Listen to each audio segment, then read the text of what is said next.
Okay, so we have here transformation. Parang yung energy nito nakakita ko rito 'no, ng mabilis na andar ng panahon, paglilipat ng panahon, seasons 'no, dumaan na winter, fall, summer season, 'yan 'no. So, possible na, may mga pagbabago na nangyari 'no, sa mga lumipas na mga panahon, araw, 'yan 'no. So, may mga nakita tayong changes sa inyo, okay, or puwede rin naman sa inyong paligid, 'yan. Okay, so let us see.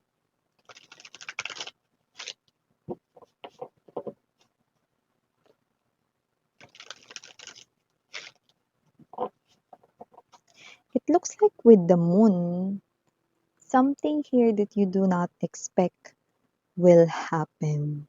Oh, ano kaya yun?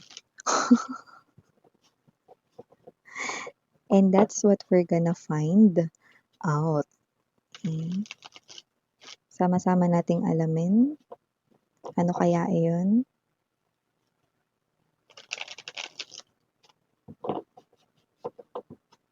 Let us solve this mystery together. Okay, let's go.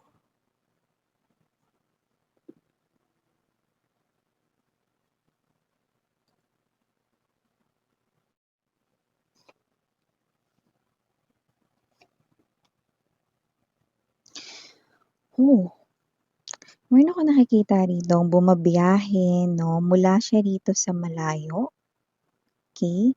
But it also gives me this type of energy 'no, na puwede ring malayo yung loob mo sa taong 'to.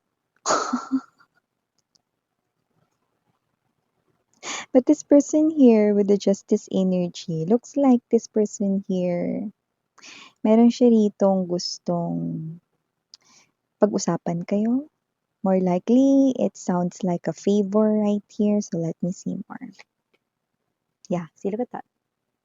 Pagbiyahe, travel in a distance, 8 of Fire energy, also indications that this person here will travel to talk to you or to ask some kind of favor. Yung favor parang medyo hindi maliit, parang ito ay isang malaking favor 'no, to the point na parang kailangang pag-isipan mabuti 'no. But this is not something here na madali rin para sa kanya. Actually, parang ito ay something difficult rin 'no. So hindi ko alam ba't parang merong malaking gap sa pagitan ninyong dalawa 'no, parang hindi mo siya feel. Okay, let's see more. Look at that, World in reverse. Oh, I think, yeah, look at that. Yeah, more likely a favor, 7 of Fire energy coming from the messenger of fire, and you're appearing as the messenger of air. Just take how this resonates. 5 of Earth, 6 of Earth, 2 of Air. Okay. We're glad and fortunate mapalad tayong malaman ano talaga ang kanyang sadya dahil binanggit ito dito sa reading na ito. So, hindi na natin kailangan pa ritong mag-isip ng kontodos, kontodo dahil nakikita na natin kung ano ang sadya ng taong ito. Bottom of the deck, Temptation, 7 of Air energy. Okay, this is not your ex, but this is strongly related with your ex. Okay? 7 of Water, 7 of Air energy. You could be seeing a lot of number sevens right here, or this person here is nakakita ng maraming 7. Okay, just take how this resonates. So, hi and hello there, collective. My name is Yan. Welcome new subscribers. Retaining Tampayers, thank you sa inyong walang sawang patronage and love para sa akin. Support ang binibigay ninyo. Na-appreciate ko po each and every one of you. Even though hindi ko po alam ang inyong name personally. Thank you so much mga babes. And yun nga, wala tayong gender dito. So, babae, lalaki, LGBT, everybody, welcome. And kung hindi nyo pa knows, meron tayong main channel, yung The High Priestess. Link niyan ay down below sa ating description box. So, if interesado, i-click lamang yung link na yan para kayo ay mapunta there. Meron tayong ina-upload na collective readings araw-araw. Plus, meron din tayong reading per zodiac sign. So, nagsisimula na rin tayo ron na mag-upload no, at gumawa ng reading para sa ating July 2025 per zodiac sign. And yun nga 'no, balik tayo dito, timeless tayo dito. So, puwedeng ito ay nangyari na to some of you. To some of you, nangyayari na po ngayon and sa iba naman ay mangyayari pa lamang. Kaya naman just take only what resonates, guys. So, kung sino man 'to kaya naman pala na malayo ang loob mo sa kanya kasi sa lahat ng mga pupunta at bibisita sa'yo 'no, ni sa panaginip hindi sumagay na mangyayari 'tong bagay na 'to pero nangyayari na po ngayon at sa iba ay mangyayari talaga. Ano ba 'yan, Miss 'yan? So, kung sino man 'to, this person here is bringing in the justice. Kaya naman pala strongly related siya sa iyong ex-lover right here kasi kung sino man ang gusto ritong kumausap sa inyo, nakakagulat, hindi mo 'to inaasahan dahil ito sa lahat ng mga bibisita sa inyo 'no, yung parang pinaka-least na ine-expect mo sa lahat 'no. Ba't sino ba 'yan, Miss 'yan 'no? Kaya naman pala, okey, may gap sa pagitan ninyo dahil siya naman pala ay walang iba kundi ang third party ng person mo at sadya ka niya rito dahil gusto ka niyang kausapin. We have here the messenger of fire at nakikita ko rito nilalakasan niya ang kanyang loob 'no na humarap sa inyo, na makakarinig kayo rito 'no ng paghingi niya rito ng kapatawaran, pero hindi talaga 'yun ang kanyang pinakasadya 'no, pero alam niyang kailangan niyang humingi ng tawad dito 'no dahil maaaring, siya yung pinili, kinasamahan 'no, ng iyo ritong ex-lover 'no or siya ito na posibleng nang-agaw sa person mo mula sa'yo, okey? Bagay na alam niyang hindi tama at kailangang humingi ng kapatawaran 'no, pero hindi yun ang kanyang hindi pa yun Miss yan yung sadya niya, hindi yun talaga ang sadya niya, hindi iyon, hindi iyon. So we have here this 8 of wands right here. World in reverse, and we have here this, the three of water energy, what I was about to say, the four of water energy. Okay, ibig sabihin, no, itong third party na to ay makikipag-usap sa'yo dahil may hihingin siyang pabor. Remember, hindi ito maliit na pabor gaya na binanggit ko kanina, no? Ang laking pabor pala nito.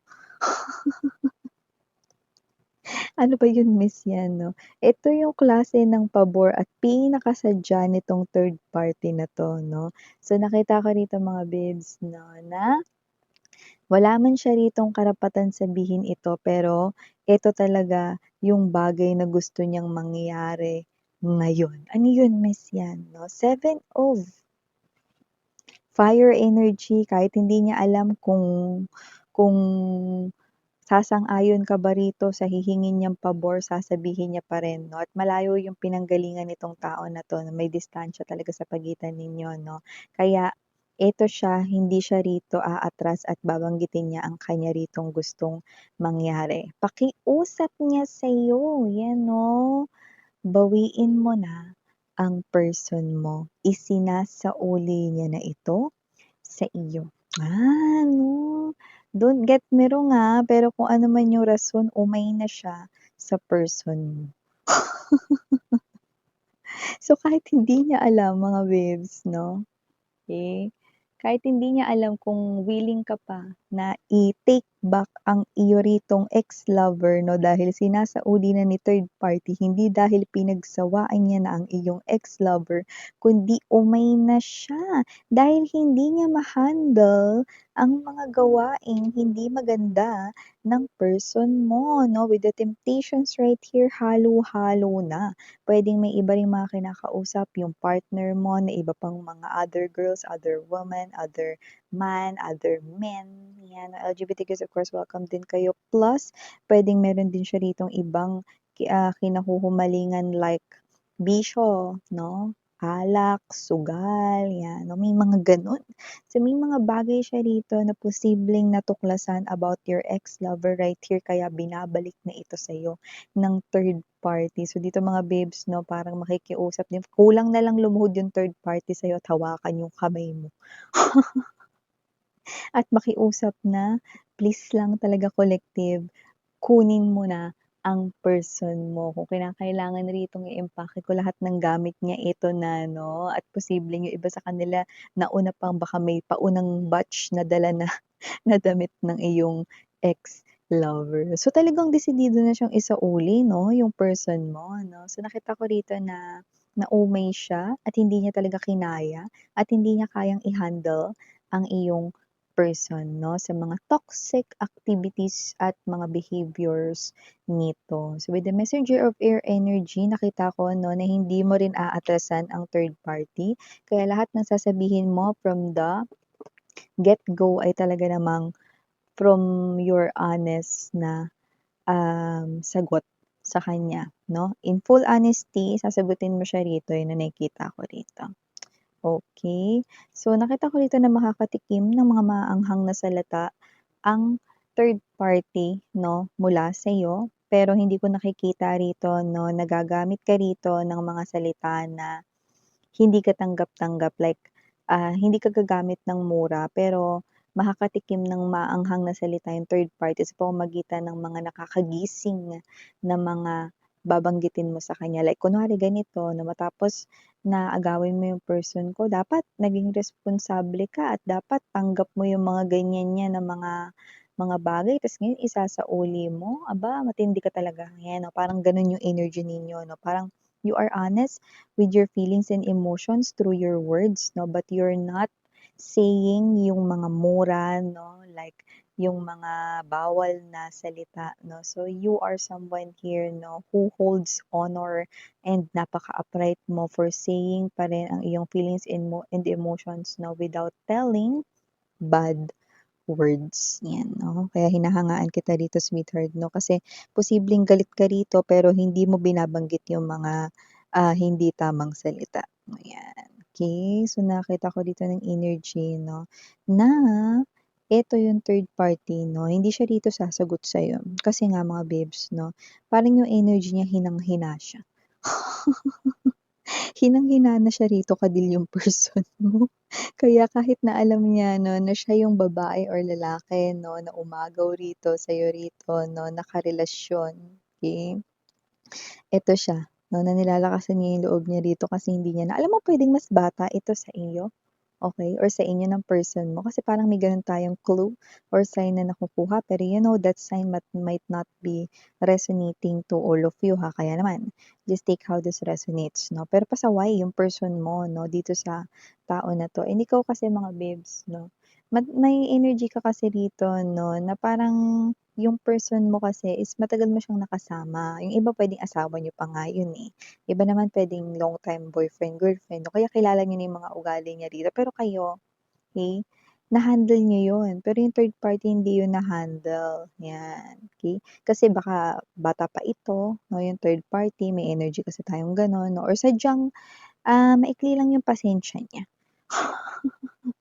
Dahil hindi niya kinaya, isinasauli niya na daw sa inyo. 'Yan. Nasa sa'yo, kung sasauli, kung 'pag sinauli niya 'yan sa'yo, eh, kukunin mo 'no or papatuloyin mo ulit sa iyong buhay, nasa sa'yo 'yan 'no. But with the temptation right here, 7 of air right here 'no, 7 of water, hindi na ma-take 'no at hindi na kayang tiisin pa more ng third party 'no, kaya ibinabalik niya na ito sa inyo ngayon 'no. Kaya kahit na gumastos pa siya rito ng pamasahe, pera para puntahan kayo kahit galing siya sa malayong lugar, eh, kasi gusto niya rito na gawin ito ng personal 'no, dahil ayaw niya itong gawin sa phone. Dahil unang-una kapag ginawa niya daw ito sa phone baka hindi kayo makinig, ibaba niyo lang yung telepono 'no. Kaya naman sasadyain niyo na lang kayo dito at ang pagsasadya rin kasi 'no at pag-uusap ng personal ay also isang indikasyon na sincere at totoo ang sinasabi niya 'no kapagka siya ay nakaharap mo 'no. So, hindi niya na talaga ma-take ang person mo, yung kasinungalingan nito, yung mga ginagawa niya ritong mali 'no at hindi tama. So, nakita ko rito 'no na gulong-gulo na talaga yung third party kaya eto na yung naisip niyang solusyon, ang pumunta sa'yo. Ngayon, nasa sa'yo ngayon ang bola 'no, the ball is at your court. Meaning to say, desisyon mo kung tatanggapin mo yung person 'no, na pasaway dito sa third party. But you are appearing as the messenger of air, so Knight of Swords energy. So nakikita ko rito 'no na, yung mga actions mo ay nakabase sa pinag-isipang mabuti. So, nakikita ko na itong bagay na 'to 'no is hindi ka aaksyon ng impulsively. Paanong impulsively means yan, parang madalian, hindi ka gagawa ng madaliang desisyon, okey? Pero nakikita ko rito na yung desisyon na yan pag-iisipan mong mabuti, okey? Or it is also an indication right here 'no, na wala ng kailangan ritong pag-usapan 'no, or wala ng kailangan ritong pag-isipan kasi mukhang with the messenger of air energy, mukhang ikaw ito 'no na kumikilos ka, okey, nabubuhay ka, gumagawa ka rito ng mga actions 'no, based on your personal life na. So, puwedeng mataas yung tsansang wala na rin talaga kayong pakialam dito sa inyong ex-lover 'no. So, parang eto kayo na parang dapat hindi hindi na lumapit sa'kin 'tong third party kasi ayoko na rin kunin yang person ko, ibigay niyo na lang yan sa iba. Paampun niya gano'n, yan o, iligaw niya, yan o, iligaw. Iligaw niya, ibaba niya sa isang maliblib na lugar, mga gano'n, eh, 'no. So, parang may energy kayo rito na, okey naman ako, masaya naman ako sa life ko ngayon, parang bahala na siya kung anong gusto niyang gawin diyan sa ex ko na 'yan 'no. Parang gano'n kasi yung energy mo, parang ikaw yung energy ng natuto na and at the same time, parang wala ka ng amor with your ex-lover. Well, hindi kita masisisi kung ganito lang rin naman yung person mo 'no, ba't mo pa babawiin 'yan, eh, pasaway siya sa'yo, pasaway siya sa third party, hindi pa siya nagbabago. So, parang 'pag kinuha mo siya pabalik para ka lang rin 'no, na nagpukpok rito ng martilyo sa sarili mong ulo, 'di ba? Or parang ikaw itong mga beso na, nagpasok ka ulit 'no ng pabigat sa balikat or sa buhay mo, 'di ba? So, may mga gano'ng energy. Pero yeah, ito nga yung mangyayari rito 'no, so iwan ko na sa inyo yung desisyon na 'yan kasi nakita ko naman dito na mukhang alam ninyo yung inyo ritong ginagawa 'no. At eto nga 'no, yung klase ng energy ako rin 'no, nakakaloka ito 'no, hindi ko akalain 'no na isasauli sa inyo ng third party yung person mo. Dahil umay na siya, 'di ba? So yeah, ito yung mga messages right here for you guys. Again, I'm Yuriana Oni for the girls and Yana Duna for the boys. 사랑해요. 안녕.